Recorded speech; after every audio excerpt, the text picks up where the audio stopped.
ഇത് കൂടെ വെച്ചു. ഞാൻ പോട്ടാപ്പാ.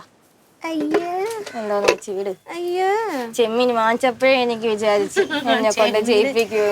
ചെമ്മീനും ഞണ്ടോന്ന് ഞാൻ നിന്നെ വിടാൻ തീരുമാനിച്ചിട്ടില്ല മാളും. ഇപ്പോഴേ വിചാരിച്ചു. പിന്നെ എന്റെ ടേസ്റ്റ് കാരണം മേടിച്ചതാണ്. എന്റെ മുഖത്തോട്ട് വെച്ച് ചെയ്യും, അങ്ങോട്ട് വെച്ച് ചെയ്യും. നീ നോക്ക് എങ്ങനെ ചെയ്യണേന്ന്. എനിക്കറിയാം കാല് വെട്ടണം, കാല് വെട്ടണം.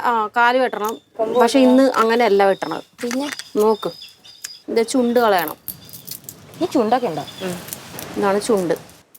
അല്ല അപ്പൊ ഒരു കത്തിരിക്കയുള്ളൂ. കത്തിയുണ്ട്. അപ്പൊ കത്രിക എനിക്ക്. കാലൊക്കെ കളയണം, ഇതൊക്കെ കളയണം. എന്നിട്ട് എന്ത് ചെയ്യണമെന്ന് അറിയാം, ഇതിൻ്റെ നടുവില്ലേ, നടുവ് മുറിക്കണം. എന്നിട്ട് ഇതിൻ്റെ ഞരമ്പെടുക്കണം. ഇതാണെങ്കിൽ ഒട്ടും ഇഷ്ടമാത്ത ജോലി. ഇതാണ് ഒട്ടും ഇഷ്ടമല്ലാത്ത പണിയാ. നരമ്പ് കളയണം. ഞരമ്പ് കളയണം. വേറെ എന്ത് പണിയൊക്കെ ഇഷ്ടമാണ് നിനക്ക്? അങ്ങനെയല്ല, ചേച്ചിക്ക് നഖം ഉള്ളതുകൊണ്ട് എടുക്കാൻ പറ്റും. ഈ ഇങ്ങനെ കയ്യിലാവണത് നമുക്കിങ്ങനെ ഇത് തുറന്നിരിക്കും. അപ്പൊ ഇത് കളയണ്ടേ? ഏത് ഷെല്ല് വേണ്ട, കളയണ്ട. ഇത് നമുക്ക് ഇങ്ങനെ ഇരിക്കണം. ഇത് ഞാൻ ചെയ്യാം.